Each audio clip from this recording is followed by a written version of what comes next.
Okay, so nakarating din tayo mga boss. Nakaalis na rin yung truck. So ito na po yung mga modular cabinet natin. So ang dineliver natin para sa closet tsaka para sa kitchen cabinet. Yan, PVC foam board po lahat po yung lalagay natin dito. Hindi na po siya inaalay. Fire retardant, moisture proof, waterproof. So yan yung maganda sa board na ginamit natin dito. So ito muna yung unang gagawin natin.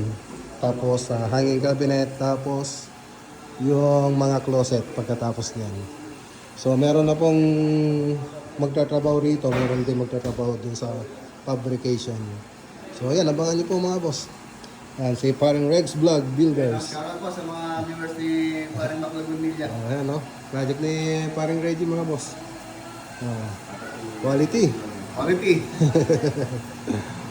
Kasi Buddy Jess, ituro niya ng mga gagawin dito. Alright. Abangan niyo po mga boss.